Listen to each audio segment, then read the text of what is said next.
Welcome to Countdown to World Youth Day, EWTN Radio's exclusive World Youth Day coverage, live from Rio, with Elena Rodriguez and Thom Price. Howdy, everybody. Glad you could join us for Day 2 of our exclusive Rio World Youth Day coverage.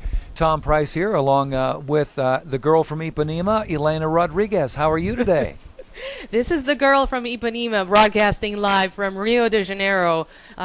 Some of my friends know me as Elena Rodriguez, but anyways, very happy to be here. Bon dia, good morning to all around the world on EWTN Radio. We are delighted to be here where it's all happening, history in the making, World Youth Day 2013 from Rio, and the Pope has landed. The Pope has landed. We are very happy for his safety. We should all be praying as well. We have seen all the footage, all the images of the Pope's arrival yesterday afternoon to Rio, and his, he got caught up in this traffic jam on his way from the airport. Was it ever? We were a little bit concerned because, you know, it's a very warm welcome. You have to understand you're in the midst of this very emotional crowd. A Latin American country will open its doors, its arms will be very emotive, very emotional. There I go, inventing another word in English. But mostly you think, well, something could go wrong here, and there's really no control. But the Holy Father was very, very, very happy. We know from the press conference last night with Father Federico Lombardi, who is the head of the Holy See press office, that the Holy Father was not concerned in the least. And he was just enjoying that. He was just having a ball. Well, and it was somebody else's responsibility to take care of his safety. And, of course, he has Vatican security, but he just abandons himself in God and the Holy Spirit, and he was just delighted to be there and just enjoying the crowds at both sides of his vehicle. Well, I don't know about the crowds in Rio, but I'll tell you what, you sure had a lot of people in Irondale praying for him and for his safety. Amen to that, and thank all of you for your prayers, because it was concerning. And also another thing I was concerned about was the safety of the pilgrims gathered around the vehicles and the security staff. I mean, it very possibly could have turned out that somebody got a broken arm, a broken leg, run over, and so none of that happened. God's protection was there, no doubt about that. Well, now, our motto this year is go and make disciples of all nations, and you have really seen people from all nations, haven't you? I have seen people from all nations and all walks of life. I've been able to talk to many of them in several languages as well, and volunteers, youth, professors, mothers, seminarians, and everybody else. And people here at the media center as well, journalists broadcasting from the media center. Of course, they look at it from a professional journalistic point of view, and with this comes a little bit of not getting yourself involved. You are covering it. You're supposed to be objective and not participate. But I tell you, at the end of these wonderful days here in Rio, they are all going to have their hearts deep into the enjoyment, the faith, and they're going to be touched, because that happens even to our dear colleagues from the secular news media. That happens, and they will leave here Rio with a change of heart. I can tell you that by the grace of God, and my prayers are for that as well. Sure. Well, I'm glad you mentioned the phrase professional journalist, because I want to bring in our own EWTN Rome Bureau Chief, Joan Lewis, who is reporting live from the city that the Pope left behind, the beautiful eternal city of Rome. Hello, Joan. Well, good evening, or evening here in any case. So, yes, it's a quieter Rome. When the Pope isn't here, you really can, those of us who cover the Vatican, you can really feel it. The lines, for whatever reason, were shorter to go into the Basilica today. There just seemed to be fewer people in St. Peter's Square. However, I'm sure, if anything, people were looking for shade, because it is so hot. You want to be on the shady side of the street. But it's been interesting to, it's been less than 24 hours since he's even, landed and met the crowd and spoken and everything else. But the European media coverage has been very, very interesting. I've tried to get just a sprinkling of some of the headlines. For some strange reason, the British newspapers put the Pope's visit in kind of second place, if you will. Really? Yeah, everybody concentrating on the new, as it turned out to be, little prince born yesterday to Kate and William. Sure. So, but they still gave the Holy Father coverage. The Times, of course, underlined the theme of security, as did a number of papers in different countries, because of that homemade explosive device that did go off, or didn't go off, but it was discovered at the shrine of Our Lady of Aparecida. And, of course, a huge coverage in lots of languages. I mean, I'm talking about your Argentinian papers, your German papers, even Al Jazeera, Pravda, and so forth. Really? A lot of especially the online editions, have concentrated on what I heard you all just talking about, and that is the security, the jubilant, incredible welcome that the Pope received yesterday, and of course his driver making a slight wrong turn, bringing him into traffic and people that nobody expected, and they saw it was the Pope, and they just kind of go wild, you know. So that has garnered a lot of attention, but basically, very, very positive. You may have a number of your French daily papers that have given little or no news, like Le Monde or Le Figaro to the Pope's visit. But then, of course, you have the Catholic paper La Croix, and that has just gone on and on with pictures and descriptions and quoting the Holy Father. Yes, the church has gotten a little weaker, but he is there to lift people up in their faith, and it's the greatest Catholic, Brazil, the greatest Catholic country in the world.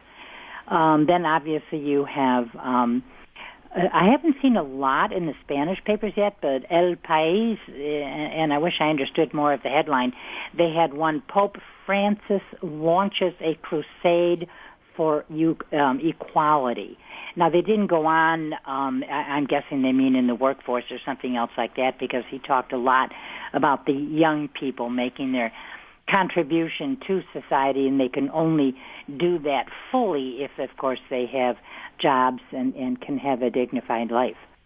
Then you've got your German papers and television, obviously. I haven't heard too much about the television yet, but again, the Pope arrived in Rio when last night it was 9 o'clock, so pilgrims and so forth would have been someplace eating dinner, and I had been invited to a dinner, so that's where I was at 9.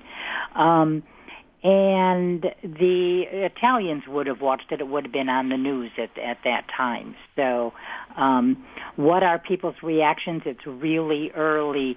Again, pilgrims are not going to, visitors to Rome aren't going to have that much to say because they're busy visiting. So however, people, they've got access to social media, lots of people. They've got their cell phones, they've got their iPads, and so they can stay in touch with the headlines, whatever it is that interests them, they can get on the media. And one thing, by the way, folks, tune into my blog tomorrow, Joan's Rome, because I'm going to be explaining why you do not, I repeat, not get an indulgence through Twitter. Oh, there good. Are many ways. Well, a lot of the headlines have said that you may have already covered it in various radio shows. But yes.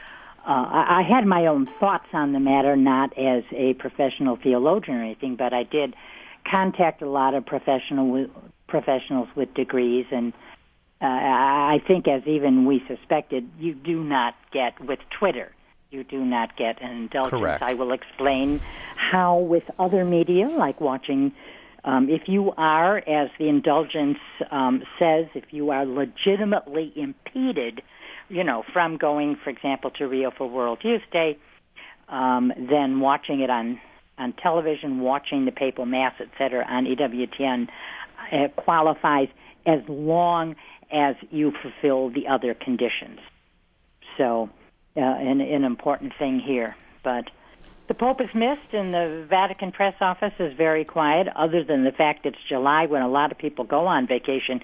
But I want to tell you all, the Vatican could have rented or whatever, engaged 3 747s, and I think you would have filled them with the media. Wow. Just phenomenal interest in this, and the cost of being on the papal plane is a lot more. I just for fun went online last week, and the papal plane ticket is like 5,500 euros, which is like $7,500 or so. And wow. And I went online and I saw a round trip ticket from Rome to Rio for $1,800. So, it's if had the journalists paid their own $1,800 airfare, I think they'd have filled a lot of planes. So. Absolutely. Well, this has just been a marvelous update. We can't forget the Eternal City, because this is where the Holy Father will return. And when is it that he's going to return? Monday morning, the 29th, because he leaves the 28th. Oh, and you have to look at my blog today. Do you know what's planned? What's that? For the 28th? What's that? It's supposed to be apparently before the papal mass, the closing mass on Sunday the 28th, a 2 million person flash mob. Really? Yes. I've put the link to the video that teaches you how to do it. There's going to be 4 rehearsals. The word is being spread in Rio. There's going to be 4 rehearsals on Saturday and 1 rehearsal Sunday morning, and the 11-minute video. The conversation at the beginning is in Portuguese, but that's not the most important part. The dance steps are very, very easy. So and everybody's going to be able to follow, huh? Yeah, so if you go on my blog, you'll get all the information about the flash mob and the video in case you want to go online and learn how to do the easy steps. Well, very good. And I think Elena has a question or two for you, Joan. Sure. Well, yes, I just wanted to know, Joan, from the people in the streets, what are the people saying? What are their expectations there in Rome regarding Pope Francis's first World Youth Day? What are they saying in the coffee shops down the street? I haven't heard, so much today. I didn't really interview the man in the street today, which had I known we were going to be on tonight, I certainly would have. But just in talking to people before World Youth Day, they said there's always the words, gee, we hope it goes well.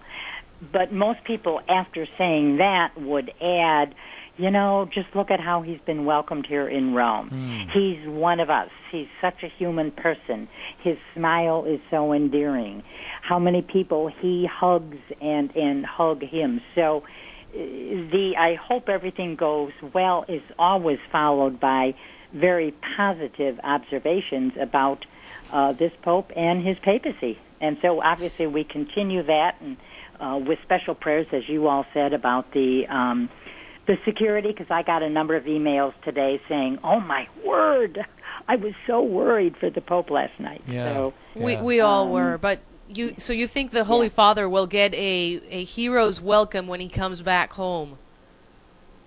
Oh, I wouldn't be surprised. At the airport, there's just going to be the usual number of officials that always welcome a Pope, back home, and then he will be returning to the Santa Marta, and not going unless things change. And with Pope Francis, they can change every 6 minutes. So he should be going back to the Santa Marta residence. And his first event, because he's technically on vacation after this, his first public event would not really be for 6 days. That'd be the Angelus. Ah.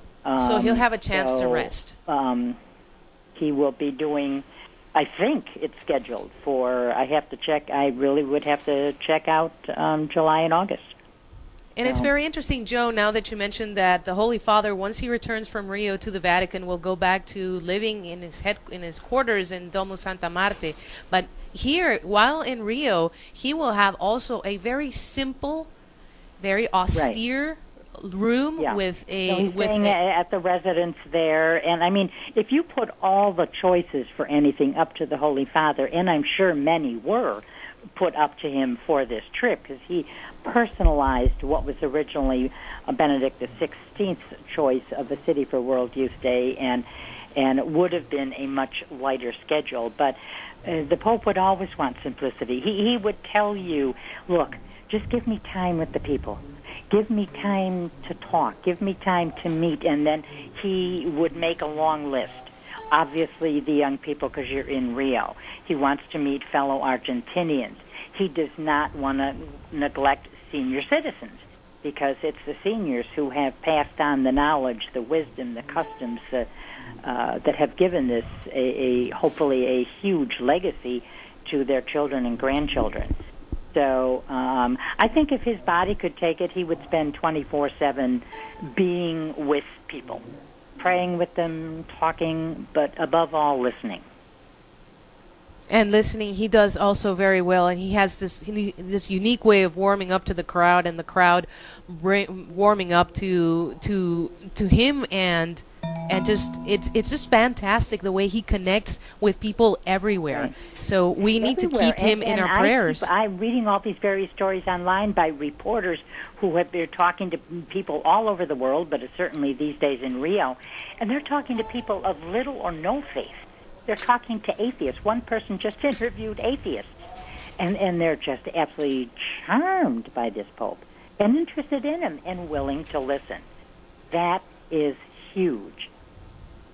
And the youth of the world are willing to listen to the Holy Father here in Rio. Definitely the enthusiasm has been building up, and it's been very interesting having this conversation with you, Joan. We are so glad that you are joining us to give us that perspective from the other side of the pond, and on this side, and also the news coverage, which is very interesting, because here locally in Rio, some of the secular media have been emphasizing that there have been some protests, and most of these protests are not even related to World Youth Day. They're just happening right along the days of, but they are building up big headlines on that when it's really not all that big. Regarding the protest, I have noticed on television, because images are always so impactful, the mention of protests because there's images, but most of them, many of them, some are file images from a month ago when there were, when the protests began.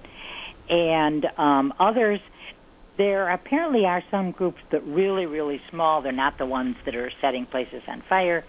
There are some protests about the cost of the trip, which, the Pope's going to visit the favela. I mean, these are shanty towns where people can barely find, the day's food. So to look at they are protesting the salaries of their soccer stars. And what's big in their life? Huge. Soccer is huge. So when you start protesting the hero of something that's huge in your life, these people really have a point. So have there been demonstrations for the cost of the trip? Yes, but most have to do with the way the government is handling a lot of other issues. So we can also bear that in mind. And you can, of course, and you can also remember, our listeners will remember this, in Madrid, World Youth Day 2011, there was a lot of protesting about the cost of the whole operation of World Youth Day, and at the end, once everything was tallied and everything was added up, all the costs, it turned out that World Youth Day generated something in the vicinity of 2 or 3 times the investment in benefit for the city, and the investment didn't come from taxes. It came from private entities, from the church, from private organizations. So you have to keep that in mind when you read these headers in the news. Absolutely what you're saying is right, and just we have to hope that the secular media does not forget to mention this at the end of World Youth Day, because I have read already that they anticipate, obviously, money going into the coffers. And I have to tell you one nice little thing that I know is going to happen. I wish I could, maybe it's happening as we speak. Liana Marabini, who founded 5 years ago the International Catholic Film Festival, and I've attended the last 2 editions of it, and the awards dinner, she told me in a radio interview I did with her that she is sending films over to be shown in the favelas, only to people who live in the favelas, for entirely free. She's setting up a number of different theaters in the favelas, and she has organized people. She's not going herself, but she has organized people to show films, and she said these are people that can't put food on their table. They're never going to go to a movie. So she's bringing a lot of her Catholic films to Rio, to the favelas. Amazing. Well, Joan, thank you so much. We really appreciate all of your insights and giving us a lot of the backstory going on there in Rome. Thank you so much. Okay, God bless. Take care. And you, and you. When we return, we'll have lots more for you on Countdown to World Youth Day, live from Rio de Janeiro, here on the EWTN Global Catholic Radio Network. Don't go away.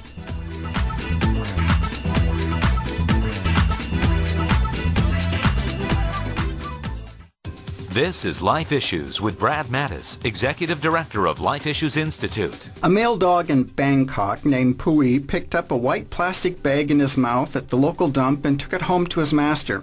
Pui then loudly barked to get someone's attention. The master's niece went downstairs and was shocked to find the bag on the patio contained a newborn infant. She and her mother took the baby to the hospital where she thrived. Pui received a leather collar and medal as a reward from the local Red Cross. Now, my question is, if an animal can recognize the bag contained human life that should be protected, why can't humans do the same? Why can't we protect babies from abortion? Young children, as soon as they're old enough to talk, point to a picture of an unborn child and say, "Baby." It's time the grown-ups caught on. Life Issues. Stay informed. More informed than you've ever been.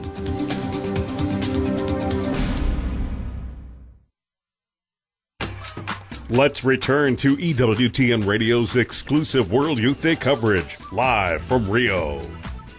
Hey, thank you so much. Thom Price here at our studios in Birmingham, along with Elena Rodriguez, live at World Youth Day. I know that there's lots more coming up from Rio, right? That is correct, and we have had the chance to talk to some pilgrims here. But before we do that, and so that we can all join in the conversation, I would like to introduce to you our two special guests today here in our broadcast booth at the Media Center in World Youth Day Rio. We have Father John Paul Zeller, who has recently been consecrated, ordained a priest on June 22nd. Yep, June 22nd. And welcome, Father. 1 month. Thank you very much for being with us today. And, of course, we have our dear friend as well, Jeanette DeMello, Executive Editor-in-Chief of the Register. It's good to be back again. It is great. So we all want to be part of this broadcast today and to be able to bring you the latest from Rio. And we have had the chance to talk to pilgrims who, some of them had a surprise yesterday. And this is a case where this person we're going to talk to had a surprise that he will remember for the rest of his life. And here is the conversation that we had with Agenor Alfaro from Puerto Rico. And he's here in Rio participating with the World Youth Day from Puerto Rico, from San Juan, Puerto Rico. He came with his mother, and this is the conversation we had with him.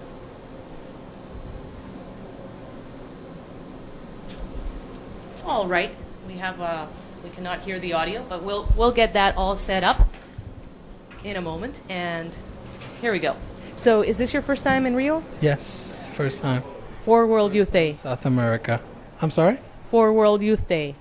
It was exciting. Yes. It's a beautiful place, Rio.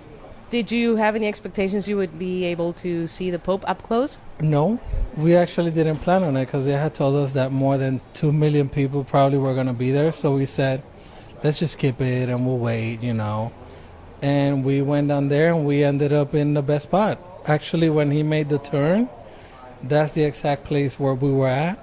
So they stopped right there. So we ended up with the Pope right in front of us. So this was out on the streets when he was coming from the airport. And you hadn't planned for this? Yes, we had not planned it at all. We just ended up in a good spot. We had gone to see the favelas today.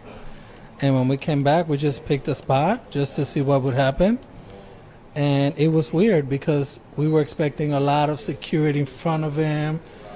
And suddenly we looked and he was there. So he only had like 3 motorcycles and 1 car, and that was it. So we were not expecting that. We were thinking, a whole bunch of cars are going to come with it. None of that. So there was no police pushing you back or organizing the crowd? No, it was.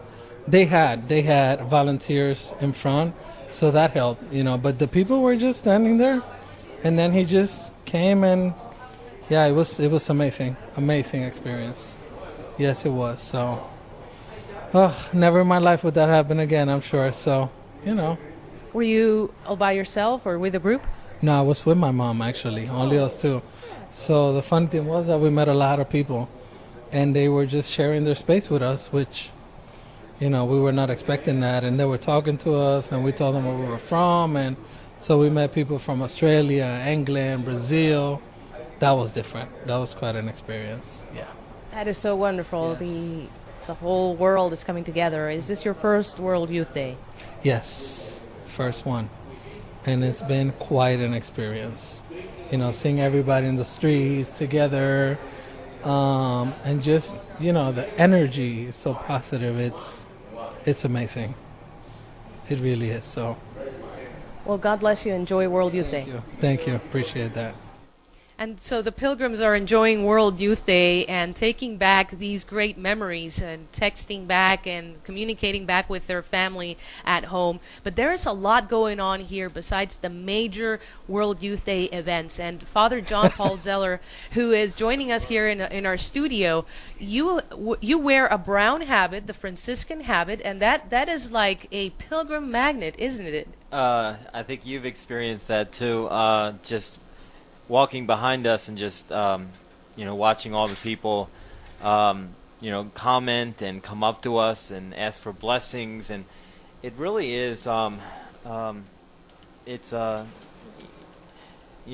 phrase preach the gospel, use words when necessary, that comes up, that the habit says it all. I think that we've dedicated our lives to God, to serving God.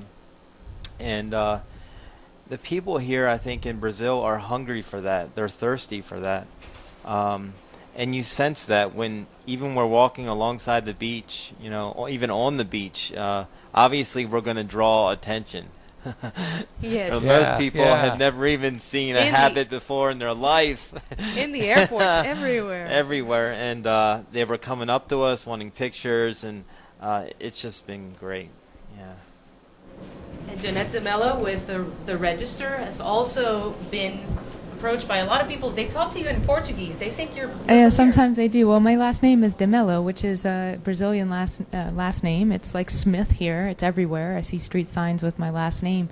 And, I have a Brazilian heritage. My grandparents were both from Recife, Brazil. So while I don't speak a word of Portuguese, I'm blessed to be here with people who are of the same nationality as my family. So it's really great to be here.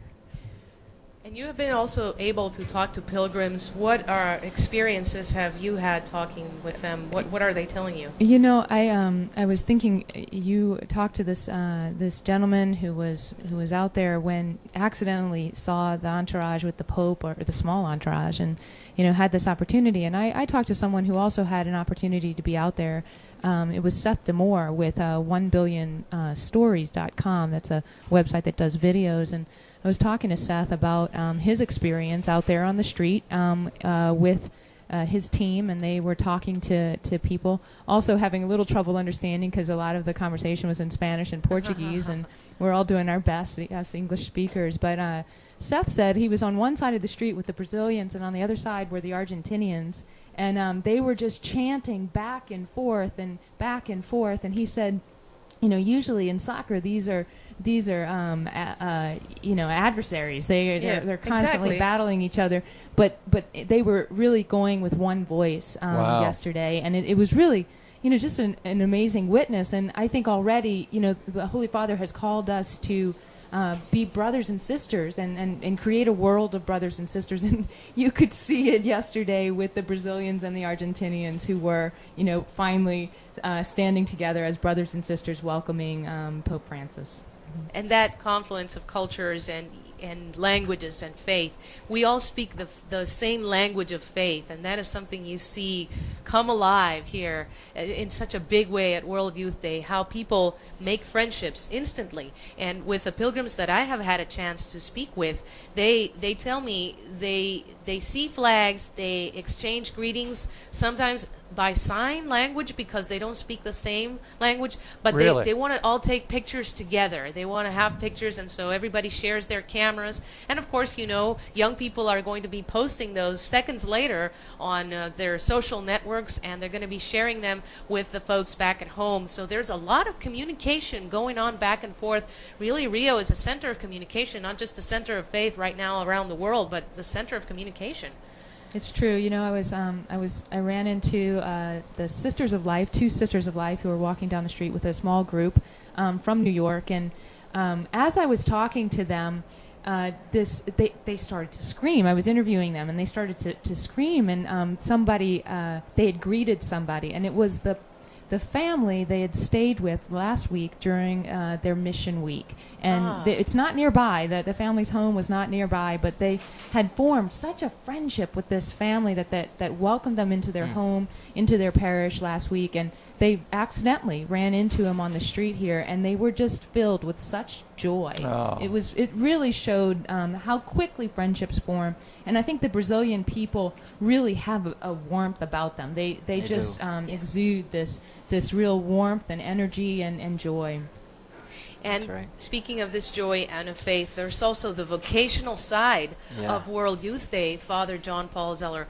And you were in seminary last World Youth Day, Madrid 2011. Yeah, what's interesting is somebody just brought this up the other day that my whole formation starting in 2000 was under John Paul II and then Benedict XVI and Pope Francis. And it's amazing that, you know, my whole formation for to be a priest was under 3 popes. And obviously they say not many people are in the not many people. It takes 13 years. I took the remedial approach, I think. I guess. In depth. You soaked it in. I soaked it in, I guess. But you know, just to have 3 different pontiffs, 3 different popes, 3 different perspectives, all really unified.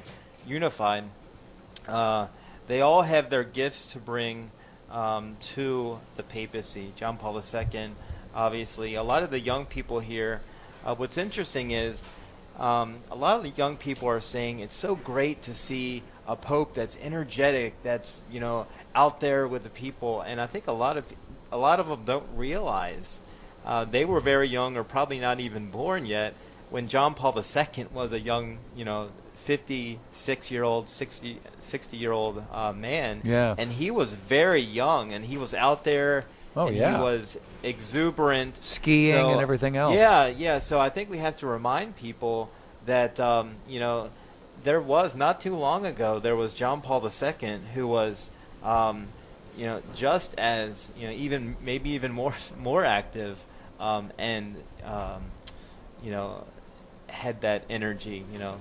So it's not just Pope Francis, but I think, you know, we need to remember. And that is just wonderful, the generations of priests. And we have the generation of Pope John Paul II priests, of which you are one, definitely. Yeah, definitely. The generation of Pope Benedict priest. And now with this World Youth Day, I am convinced that this is where it begins, the generation of Pope Francis priests and vocations. So we are going to make a stop right here. We're going to take a break, and I'll toss it back to you, Tom. And when we come back, we can also speak about the catechetical and formation aspect of World Youth Day that's going on behind the scenes. Looking forward to that. And it's, of course, our countdown to World Youth Day here on EWTN Radio. Don't go away. Next time on Mother Angelica Live Classics. Are you willing to give yourself to your Christian brethren even when times are tough? Join Mother as she reads from Ephesians 4:2, which teaches us tolerance. That's on the next Mother Angelica Live Classics, only on EWTN. This month, the EWTN home video highlight is Wales, the Golden Thread of Faith. Experts and historians unveil the rich Catholic history from the early ages through the challenges of the Reformation to today in this 3-part series. Get your DVD set through the EWTN Religious Catalog website, EWTNReligiousCatalog.com, 24 hours a day, 7 days a week. Or you can call 1-800-854-6316. These are the sweetest words you'll never hear if you decide to go through with that abortion. Love you, Mama. I love you, Daddy. Do you really want to go through with this? Let's return to EWTN Radio's exclusive World Youth Day coverage, live from Rio.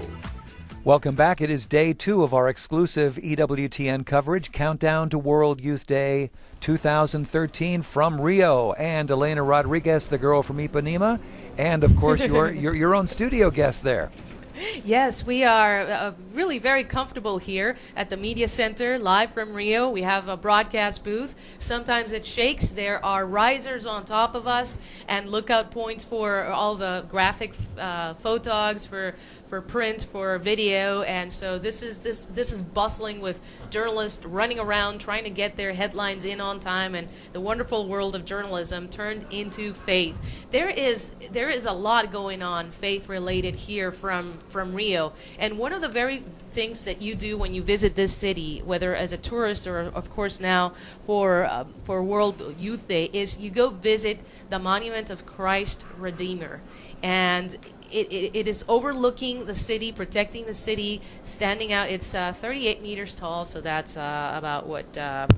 98 feet. 90 feet, close to that. And it's just magnificent with its arms spread out, and it is protecting the city, protecting the whole country of Rio. And Father, you were able to be there on Sunday afternoon. Yes, it was awesome. We all had the opportunity to go there, and I was so glad that that happened. Pope Emeritus Benedict XVI wrote in his letter for World Youth Day, he wrote this. He said, "The celebrated statue of Christ the Redeemer overlooking that beautiful Brazilian city will be an eloquent symbol for us. Christ's open arms are a sign of his willingness to embrace all those who come to him, and his heart represents his immense love for everyone and for each of you. Let yourselves be drawn to Christ. Experience this encounter along with all the other young people who will converge on Rio for the next World Youth Day. Accept Christ's love, and you will be the witnesses so needed by our world." And that's what we experienced when we went up there. At first there were kind of clouds around it, and it was kind of, you saw the outline, the silhouette of Jesus, the Redeemer.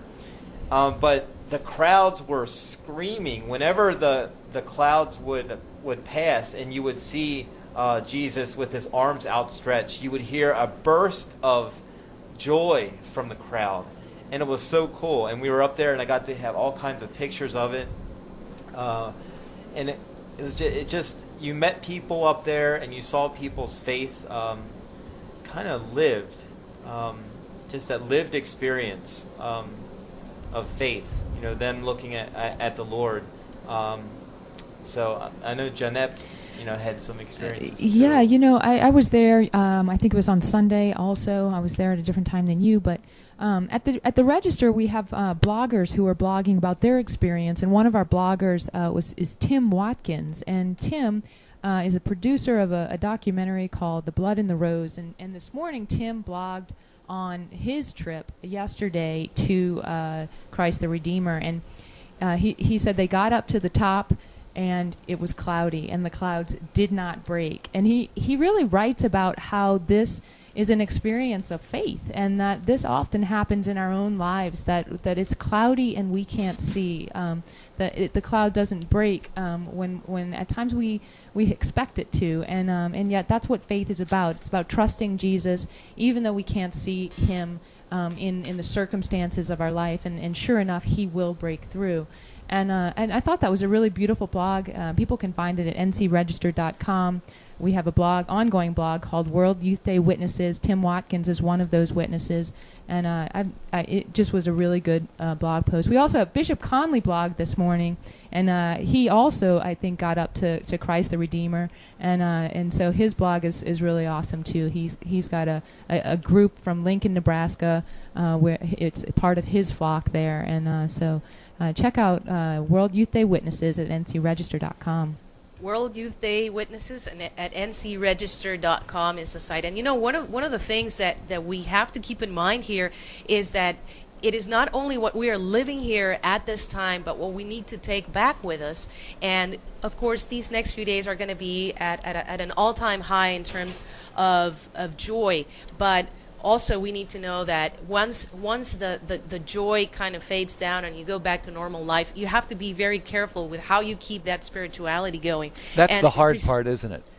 It is, and Yeah. precisely at Christ the Redeemer, we were able to talk to Doug Barry, who is the co-host of Life on the Rock. Of course, they just had this morning their Life on the Rock live from the beach of Copacabana. But this is what Doug had to say in terms of what it is like to keep that spirituality going, and this is what the conversation that we had with him. Doug Barry, co-host of Life on the Rock, EWTN Radio. Are you battle ready?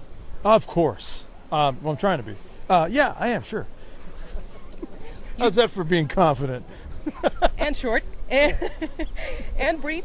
And so, Christ the King Redeemer Monument. Yes. You got some good B-roll. You have some great interviews. How do you feel right now spiritually? Well, everything is a challenge in life, of course. Every day is a battle. Just getting up and down these 220 steps has been a bit of a battle. Father Mark especially, he's got a bum knee right now. But no, it's been a good day. It's a good beginning of this week coverage of World Youth Day. And, of course, with all the emotion, enthusiasm that goes with these things, the most important thing is that which is, more deeply rooted in the heart and the soul. And that's the struggle. That's to try to find that. Try to find that element that gets past the singing and the clapping and the exterior joy and really find an interior joy of just wanting to abandon all for the service of God. And that's really the struggle to be battle ready, is spiritually ready to give all for the Lord, no matter what that entails. The more long-lasting. Exactly, yes, because these events, as wonderful as they are, will fade away in one sense, that we all go back home, the emotion dies down, and then when the feet hit the ground, the boots on the ground, so to speak, it's the day-to-day that really proves what that profession of faith is that we say, at Mass. I believe in these things, my baptismal vows and so forth, put into action on a day-to-day basis when the excitement is over with. So these are great events, and they challenge us and hopefully reinvigorate and rejuvenate us to get back in the day-to-day fight. Amen to that. And I have to compliment you, just for our radio listeners. The radio is theater of the mind. We have done this interview. I caught you. I surprised you. You didn't know that the recorder was rolling. And we have done this interview coming down from the steps very athletically. Literally walking down steps. Of course, you're walking backwards, I'm walking forwards, which is impressive on your part that you can do that. I'm very impressed by that. You must have been a gymnast in a previous time. And don't forget to mention the flip-flops. And, that's true. Exactly. Cartwheels. And yeah, you're doing all kinds of fancy things. Backflips, everything. Backflips, that's what I meant. Well, I think I invented athletically is I don't know if that's an invented word in English, but hey, it works. It works. God bless you, and thank you very much for your enthusiasm, for always being battle ready. Oh, you betcha. God bless you. Great it interview. Is wonderful. That's a great interview. It was great. I was right behind him. And he does bring up a great point. You always have to be battle ready. And one of the ways to ensure that really happens is to have solid formation in the faith. And, of course, alongside with all the main multitude and main activities of World Youth Day, there's a lot of catechesis going on in the background. And Father John Paul, you are very aware of the importance of that formation of catechesis. Sure, it's very important. I think there are hundreds of catechesis spots that are going on all over Rio in the city. Bishops will be teaching, priests will be teaching. And catechesis really is so important. It comes from the word to echo back. And what are we echoing back? the faith that has been handed on to us, the deposit of faith, the faith that Christians died for, the faith that many people, they say that the last century was the century of tears. Pope Paul VI called it, that more Christians were martyred in the last century than all the other centuries put together. Wow. That's the reality. That, in this catechesis, it's not only for young people, but it's for all of us. Catechesis is an ongoing thing, and it's so important that we get this right here at World Youth Day, to catechize the young people on the basics about what it is to encounter Jesus Christ, to have a living encounter and experience of His friendship, and what does that mean in their lives. To live the baptismal promises, as was said earlier, faith, that we live those virtues of faith, hope, and charity, and all the gifts of the Holy Spirit that we have dwelling within us. Wisdom, knowledge, understanding, counsel, fortitude, piety, and fear of the Lord. I mean, all of these things that we learn are the basics of the faith, and they nourish us, and they help us throughout our life. So, just to encourage all those who aren't at World Youth Day, or maybe think that you're past the age of being catechized, you're never past that age. Even if you're 85 or 90, all of us need to be catechized. All of us need to be taught the wisdom of Christ, and all of us can benefit from what Pope Francis is going to be teaching us here at World Youth Day. And it is very important to keep that going, the catechesis, and but also that plays in with it's an integral part. It's all united. What goes on in the background, the formation, as you very well said, but also what the young people are getting to do. They're getting to practice their faith. What they learn, they can practice the minute they walk out of the catechesis segments or sessions. And there's also the vocational fair, so they can explore vocation. It's like a vocations expo. Sure. And many of these young people are going to have a very active participation in World Youth Day. Now, Jeanette, you were just now saying that you have talked to some of these people who are going to be part of the ceremonies. It's true, actually. One of the people I ran into, when I mentioned talking to the Sisters of Life and their group, and they ran into their host family. Well, the young girl from the host family, a teenager, will be dancing for the Holy Father, I believe, on Saturday. And she was so excited. I asked her about this. She's speaking Portuguese, and I had a girl speaking Spanish who was talking to her, so I think I got the gist of the story. But she was just beaming. I mean, such joy just coming from this girl. And we asked her what this felt like to have the opportunity to dance for the Holy Father, and she said, I just never would have imagined having such an opportunity. I hope he likes what I offer to him. That's and great. I asked her if she prayed while she danced, and she said all the time. Oh, that's and beautiful. I said, what do you hope to get from Pope Francis, from the experience with Pope Francis? And she said, I just want some of his simplicity. I mean, just beautiful girl. I mean, she was just beaming. It was such a joy to run into her. So it was really, truly an opportunity out on the streets to find out what people hope for from this experience. And in fact, today's catechesis, I wasn't able to go, but it was titled Thirsting for God. And so that's what the theme of the catechesis was today. And each day has a different theme, for the catechesis for these pilgrims. And Johnette, how cool that pilgrim would pick up on the Holy Father's simplicity. I know that people have said it this time and time again, but this is something that really resonates with people, and they see that simplicity as being a very attractive quality, right? I think it's very attractive to young people. I mean, young people are they're attracted to authenticity. And that's part of what being simple is about. It's just being transparent, letting people see who you are. And gosh, Pope Francis is so transparent. It's just what you see is what you get. Yeah. It's just absolutely amazing. And there are opportunities that the pilgrims will have throughout the week to to serve. And last week especially in these missions, they were able to serve and just share their faith. And a lot of them don't speak the same language, but when you're serving together, that there's a different language. It's you can serve easily and communicate love and brotherhood and sisterhood just by your actions. And I think that's what they're learning this week. Simplicity, that's a constant message that we're hearing out there on the streets with the young people. And obviously we see it in Pope Francis. And, we live within a culture of materialism, which places, material possessions, in a sense, as an idol. Yeah. And I think that's why so many young people are drawn to the simplicity of life, and they see maybe the mistakes of their parents or their brothers and sisters, and they see maybe how possessions have grabbed a hold of them. Oh yeah. And led them down a way that they don't want to go, and they see that this gospel of simplicity. Let's getting back to the basics. It's very attractive. Father, I was just thinking while you were talking about that, my wife Adrienne was on retreat last week with Janet Benkovic, and she picked up a little book that Janet's apostolate publishes called Addicted to Stuff.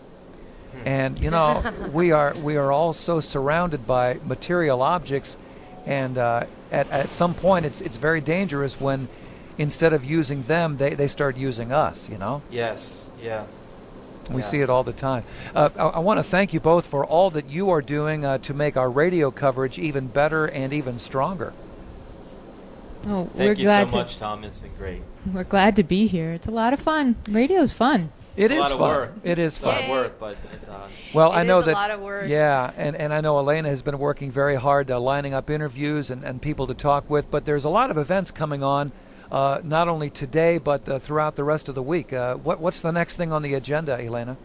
Oh, the next thing on the agenda is the opening mass, which will happen later on tonight, and it's going to be at 7 o'clock local Rio time, which is 1 hour ahead of Eastern time, so that would be 6 o'clock Eastern for the United States. And that opening mass will be presided by Archbishop of Rio de Janeiro, the Metropolitan Archbishop, Orani João Tempesta. I have to be very careful pronouncing the names in Portuguese. That was very and good. the Archbishop is going to be welcoming all the young people who have come to the Archdiocese of Rio de Janeiro to participate in World Youth Day. He is the host, and the particular thing about this is there's a lot of confusion. Some people think, oh, the Holy Father's going to be there presiding Mass. Not tonight though. But there will be on Thursday a Mass with the Pope at Copacabana Beach, and that will obviously be with the Pope. But today the Pope is taking the day off. But the good thing about this wonderful opening Mass this evening at Copacabana is that it's not only going to be the Mass. Before the Mass, they are going to be praying the Vespers, and they're going to be praying the Missionary Rosary. They're going to have musical performance. So there is a lot going on before all the events lead up to. And so I get to be there. You get to be there. I have my bracelet still on, so I will be there. Awesome. It's Father is wearing a red bracelet that matches his Franciscan habit very nicely. Oh, very nice. Well, I know that we'll be carrying that on EWTN television tonight, so definitely want to remind everybody to tune that in. We also want to remind people to check out the great website that we have developed, and it is building and growing pretty much by the moment at EWTN.com/WYD. And I'm sure that we'll have our 360 photographers on the scene, grabbing all the footage they can, right? That is correct. And this is something you really have to check out. It'll be available not during the broadcast, but shortly after. And you will be able to, with your mouse pointer, click in every which direction, 360 around and even up above the sky and the ground. And you will be like, no matter where in the world you are, it'll be like you are right here in Rio at the main papal events. Well, check that out. We'll also we have all the radio events, all the radio broadcasts posted, the television broadcast are all posted. There's reflections from the Holy Father. You name it, it is there. Father, can you give us a quick blessing before we head on out of here? Sure, Thom. May the Lord bless you and keep you. May he turn his face to you and be merciful to you. May he show you his kindness and give you his peace. And may the blessing of Almighty God, the Father and the Son and the Holy Spirit come upon you and remain with you forever. Amen. Amen. Hey, Amen. thank you so much, Father. John Paul, also Jeanette DeMello, and Elena Rodriguez. A great job as usual. We'll talk to you again tomorrow.